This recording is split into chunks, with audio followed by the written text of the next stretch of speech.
Good morning, everybody. Today we shall continue the chapter Life Processes. In previous class, we shall discuss about the transportation. Transportation in human beings.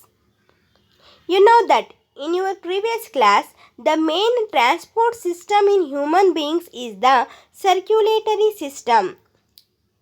So the circulatory system consists of blood, arteries, veins, capillaries and heart. You know that what do you mean by blood? So here blood is the fluid connective tissue. It transports food, oxygen and waste products, and it consists of plasma, red blood cells, white blood cells and platelets. And then arteries.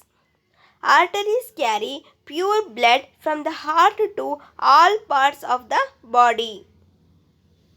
And then veins. Veins carry impure blood from all parts of the body to the heart. And capillaries are very narrow blood vessels which connects arteries and veins together. And then importance of heart. And then how the heart will work, or circulation of blood and lymph. So, okay dear students, today we shall discuss about the hearts of mammals, birds, amphibians, reptiles and fishes. The heart in mammals and birds have 4 chambers. So how many chambers are there? Here there are 4 chambers. So and the right and left sides of the heart is separated by a septum. So this septum prevents mixing of oxygenated and deoxygenated blood and provides efficient supply of oxygen. So this is necessary because they need more energy to maintain their body temperature.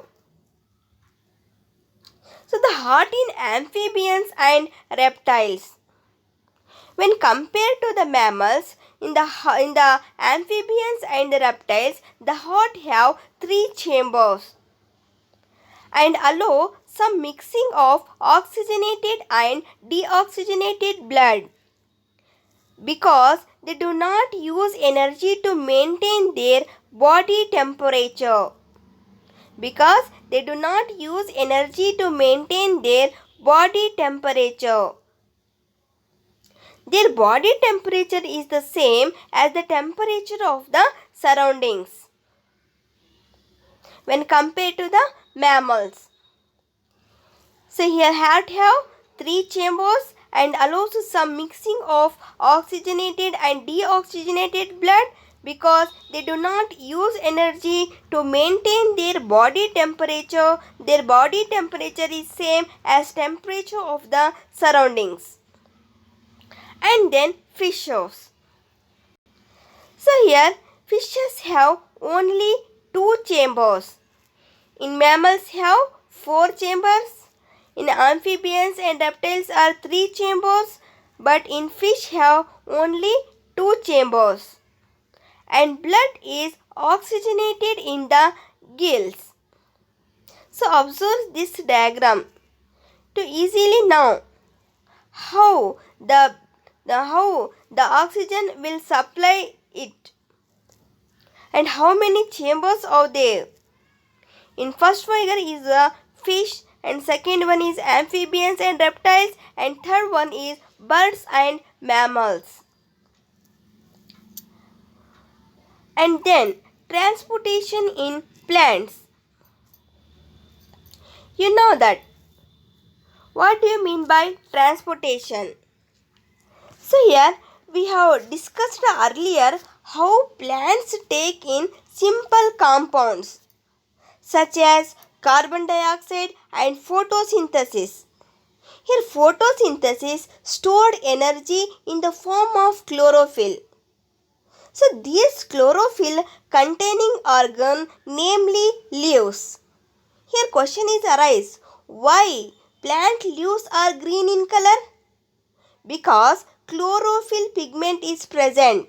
So the color of the leaves are green in color. The other kind of raw materials needed for building plant bodies to be taken up separately.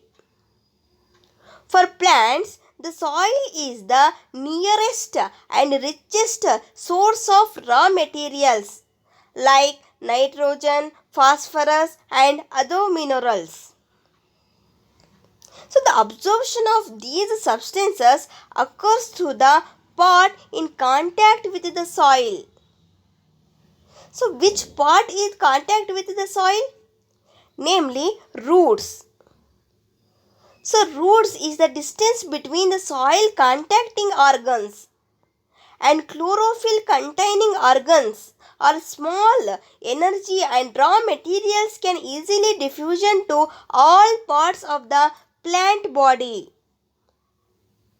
If these distances become large because of changes in plant body design, a diffusion process will not be sufficient to provide raw materials in leaves and energy in roots.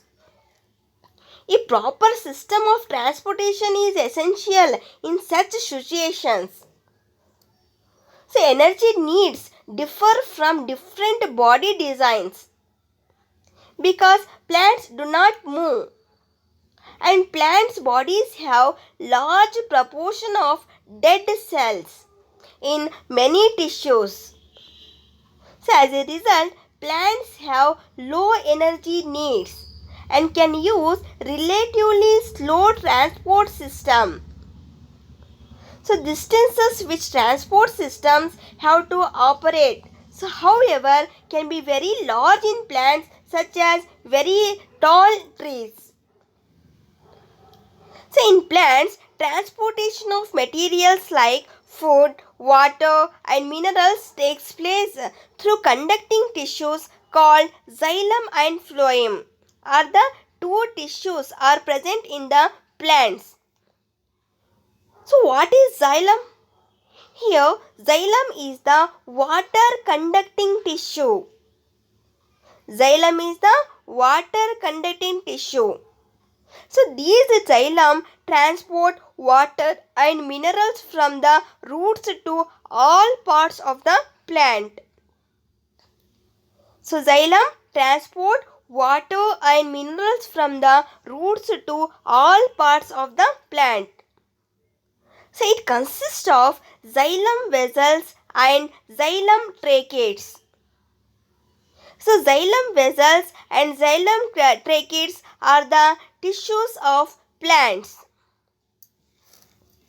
So here water and minerals enter the roots by diffusion. Water and minerals enter the roots by diffusion.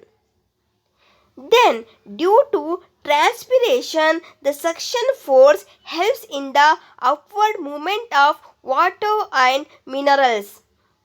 So with the help of the xylem tissue,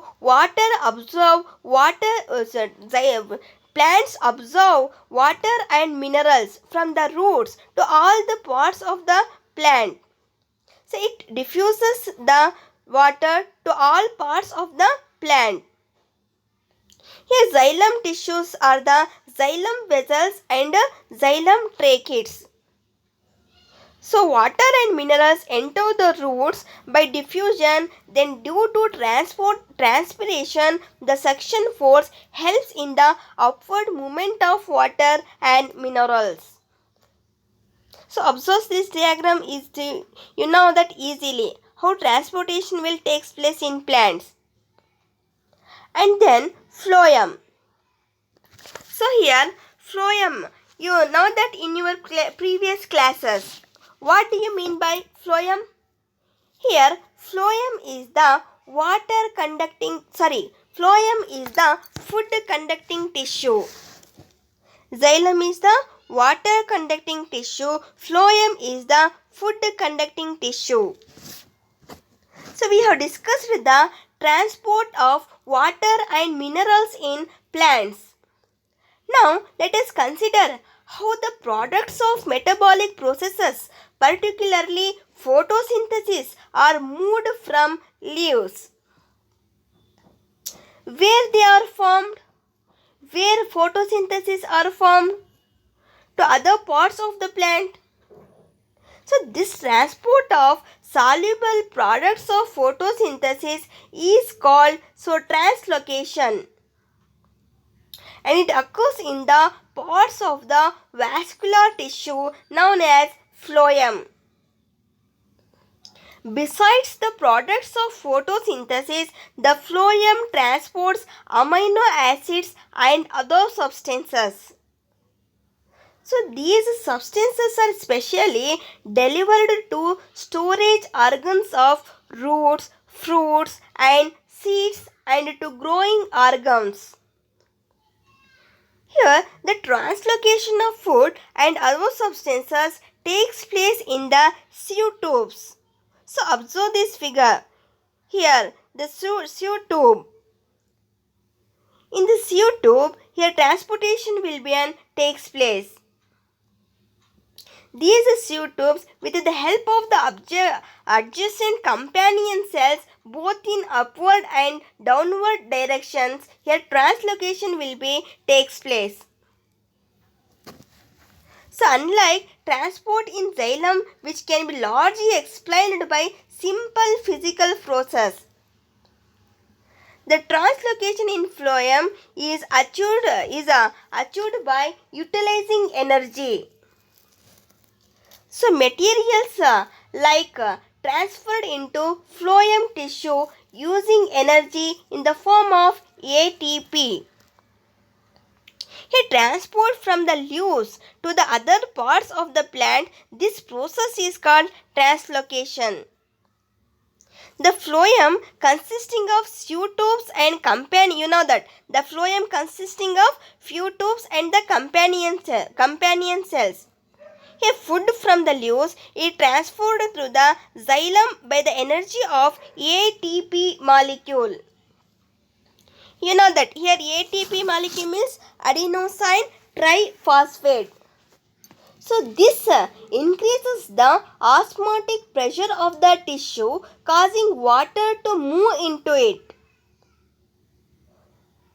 So this pressure moves the material in the phloem to tissue which have less pressure.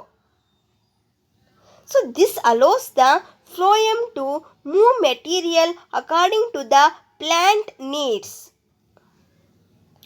For example, in the spring, sugar stored in root or stem tissue would be transported to the birds which need energy to grow. So here phloem is, phloem is the food conducting tissue. It transports food from the leaves to the other parts of the plant. So this process is called translocation. Here the phloem consisting of sieve tubes and companion cells, so food from the leaves is transferred to the xylem by the energy of ATP molecule or adenosine triphosphate molecule. Due to osmotic pressure, water enters the phloem and helps in the transport of food. So here, today we shall discuss about the heart of mammals, birds, amphibians, reptiles and fishes. So in mammals, here heart have 4 chambers and the right and the left side of the heart is separated by a septum. So this septum prevents mixing of oxygenated and deoxygenated blood and provides efficient supply of oxygen. And the heart in amphibians and reptiles. So amphibians and reptiles have 3 chambers in heart have three chambers and allows some mixing of oxygenated and deoxygenated blood because they do not use energy to maintain their body temperature. Their body temperature is same as the temperature of the surroundings. And the fishes have only two chambers and blood is oxygenated in the gills. And transportation in plants. Here there are two main tissues of the plants. They are xylem and phloem. Here xylem is the water conducting tissue and phloem is the food conducting tissue. So in plants, transportation of materials like food, water and minerals takes place through conducting tissues called xylem and phloem. Here, the xylem transport water and minerals from the roots to all parts of the plant. It consists of xylem vessels and xylem tracheids. Water and minerals enters the roots by diffusion. Then, due to transpiration, the suction force helps in the upward movement of water and minerals. And phloem transport food from the leaves to the other parts of the plant. So this process is called translocation. The phloem consists of pseudotubes and companion cells. Food from the leaves is transferred to the xylem by the energy of ATP molecule. Due to osmotic pressure, water enters the phloem and helps in the transport of food. Okay, thank you.